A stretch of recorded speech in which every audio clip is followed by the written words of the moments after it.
So really, which is it? Laurel? Yanni? Yanni. All three. Same event, same experience, perceived differently. One sound that sounds different to each of us. How is that possible? My answer is, I don't have a clue. But I do know that this happens all the time. I say something and you hear something so different from what I just said. What? I say something and I hear something so different from anything you meant to say. Sometimes words work. Sometimes what is spoken is heard as the same thing. But clearly, sometimes words do not work. Ask any husband or wife. Ask any two friends. Most fights, most arguments are because of the misunderstanding of words. What one person means is not necessarily the meaning gleaned from those words by the other person. It all just gets very confusing sometimes. Like Babel in the Old Testament world, when language got so confusing, people couldn't talk to each other anymore. It all just gets really, truly confusing, and all of us can tell stories of how true that is. I was with a husband and a wife just last night who told me that they communicate difficult conversations to one another who live in the same house, sit at the same kitchen table, sleep in the same bed. They communicate difficult conversations by email. And I said, can I ask why you choose email? Because that's the kind of thing I would probably, with young people, try to deter them from doing. And they said, we need proof about what we really said. And we can go and look it up in the email, and now we won't spend hours saying, who said, she said. That's a true story. In other words, I thought we were communicating well, and then I found out later that I was saying Yanni, and she was saying Laurel. Ask any public speaker, ask any preacher, ask any of us. They could tell you how often people hear words and thoughts that were never spoken. Or at least we thought we never said it. It's the truth. We record every homily here. It goes out to all the world. There's many reasons we do that. Some people ask for access to it when they move on, graduate, whatever. But we also do it because, I also do it because I want proof about what I said. Because I can tell you, some people will say I was in error, heretic, and now I have proof. This stuff is so far beyond me that every single Sunday before I step up into this pulpit, I say a quiet little prayer to myself, and I just did a little bit ago. God, please help them hear what you want them to hear, not what I say. I say that for your sake, not mine, but also to cover my tracks. I ask God every single Sunday before I step into this place to help you hear what God wants you to hear, not what Gary Brown said. It's a humbling thing, it truly is. When you tell me something I said affected your life profoundly, and I say to you, tell me more about that if you would, and I'm hearing back to me a homily I never gave. Could it be that God used my words, the sounds of those words stumbling out of my lips, so that you could hear what God wants to say to you through the sounds that came stumbling forth from my mouth? Laurel? or Yanni. People fight over words. Sometimes people have been hurt by our words, and we never ever intended to hurt them. And relationships fall apart forever sometimes because of it. But there is something good that come out of all this confusion, I think, and that's kind of what this feast is about.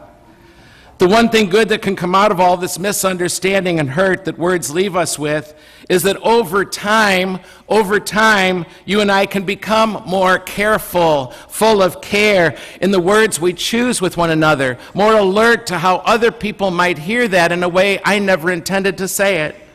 We can choose our words with more care. We can become more sensitive, perhaps, tomorrow than we were today, because somebody let us know how they hear that word through their ears, through the ears of their culture, for example, or their own personal experience, or through the ears of their suffering, even.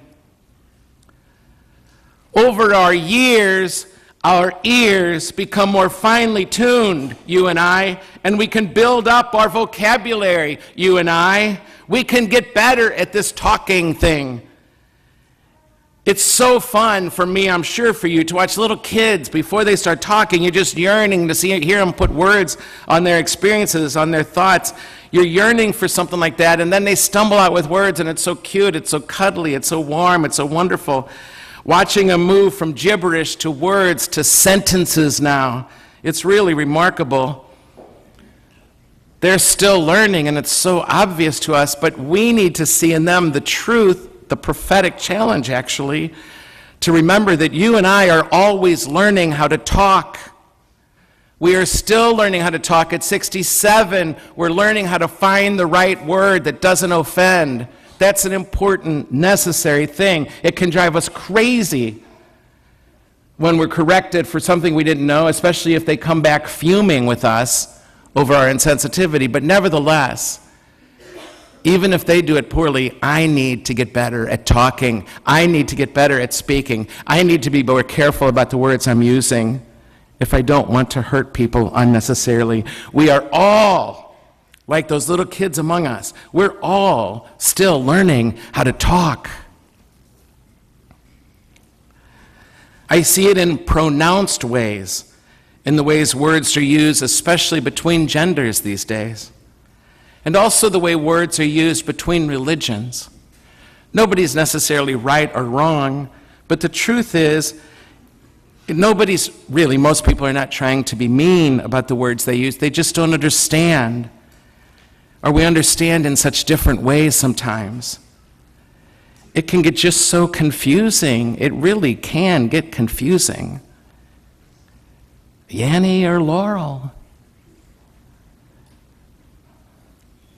If we say to one another, for example, I believe in God, or someone says to you, I love you, the different interpretations between us of what the word God means, what you image when I say I believe in God, or you say you believe in God, can be so dramatically different that we're not even talking about the same thing.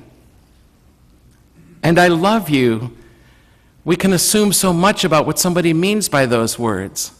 You've heard me stand up here and say, I love you, and I really do, but how do you hear that? What does that say to you? I like you? Does it say to you, I'm willing to sacrifice for you? What do you hear when you hear the word love? In other words, when words work and understanding is achieved and conversation happens, we need to get down on our knees, because that's a miracle. It truly is a miracle. It's the miracle of Pentecost. You heard it in the gospel that in the first reading we just proclaimed. Let me share just a part of it again. There were people in Jerusalem from all over the world. At this sound, the sound of the wind, they gathered in a large crowd, but they were confused because each one heard them speaking in his own language. How do these imbecile fishermen know how to speak my language, yet I'm understanding them. Why am I understanding them? What are they saying? How are they saying it? Did I get it now? What is this miracle of Pentecost? They were astounded, it's recorded. They were amazed, and they asked, who are these people? How is this happening? How is it that I hear them speaking in my own tongue of this God? It's a God thing, you know. It's really a God thing, and people really understand each other. Because I would say the odds are they won't understand me, nor will I understand them. Really, ever. Those are the odds. The miracle of Pentecost is that it's only in the wild and crazy spirit of the mystery we call God that this stuff can ever happen, that we can ever begin to talk to each other and understand. But when words do not work, my friends, when words do not work, when words cause hurt, when words cause misunderstanding in the speaking and the hearing of those words, we, you and I, without hesitation, need to commit to doing the work necessary so that understanding is achieved. It doesn't get easier after you're married 40 years. Misunderstanding still happens. You know that. When it's not working, we need to commit to doing the work necessary so that understanding can be achieved. But I have to say, if all we had to communicate with each other were words, we would be in a sorry state, you and I. Maybe we already are.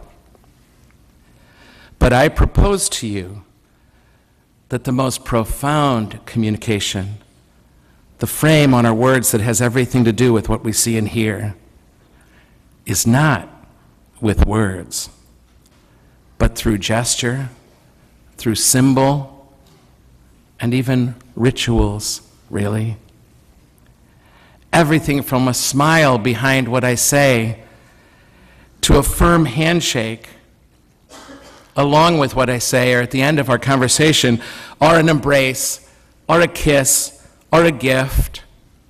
All those things help us say it in a way that it can be received and understood as I meant to say it and give it. That's the problem with phones alone, or emails alone, or texts alone, or tweets alone. Each of those things is so devoid of context and symbol. No emojis do not qualify. And so all we have is the words, and our readily misunderstood words. In the light of that, I want you to take note on this Pentecost morning of how God talks, how God communicates.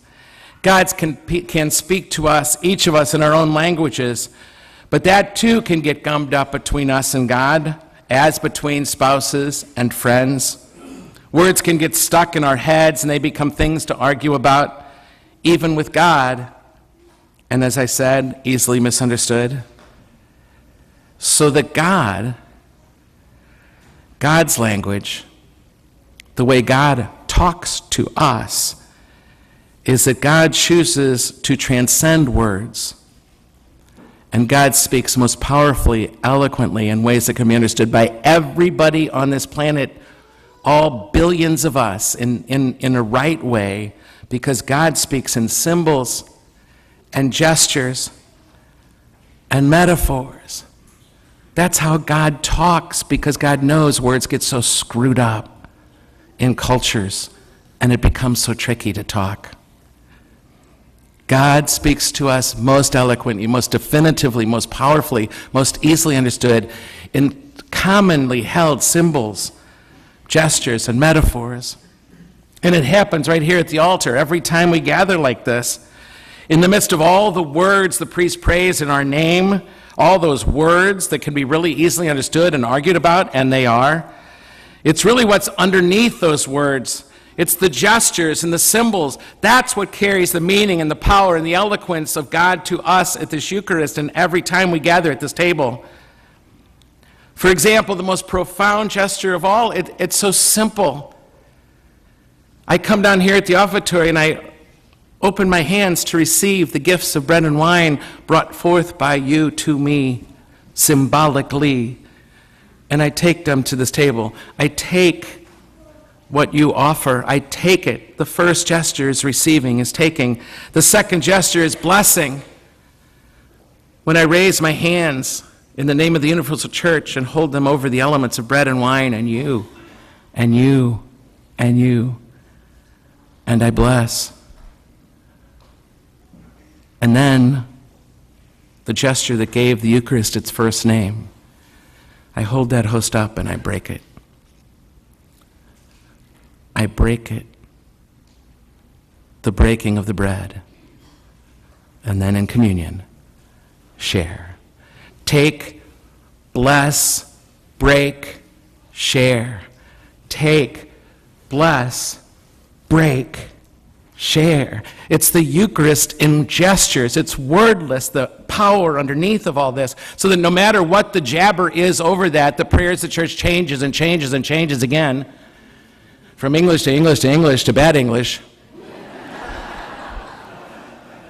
No matter where you and I go, anywhere on this planet, no matter where we go, anywhere in the world, whether I'm celebrating the Eucharist in China or Russia or Israel or Yugoslavia or France or Argentina or Finland or Hungary, or, like in the early days, whether I'm from Parthian, whether I'm a Parthian or a Mede or an Elamite, an inhabitant of Mesopotamia, Judea, Cappadocia, Pontus, Asia, Phrygia, Pamphylia, Egypt, the districts of Libya, Cyrene, as well as Rome, as well as the Jews of Judaism, whether I'm a Cretan, now there's a word that probably got politically corrected, and Arabs, yet we hear them speaking in our own tongue.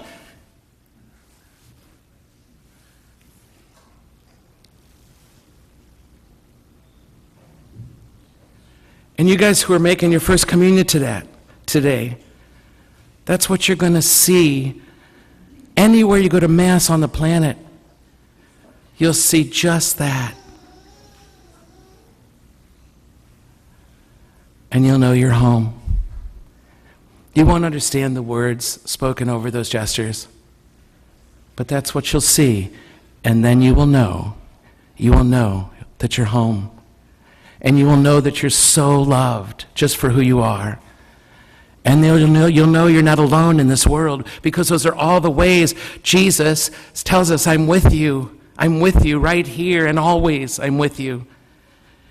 And even more than that, kind of maybe perhaps for some of us, you'll remember what you're for, that you too have been taken and blessed and yes, broken for the life of the world. You see, it's one tongue. The miracle of Pentecost happens every time we gather at the altar and do just what we're doing right here, right now, so that we can get through the words to know deeper than we know anything, the love that is God, that is in this place, wherever you are. I do want you, wherever you go, to listen with your eyes. And you will understand what God is saying, speaking to you. And if that is true, then the question of Yanni or Laurel just doesn't really matter anymore, does it? Really?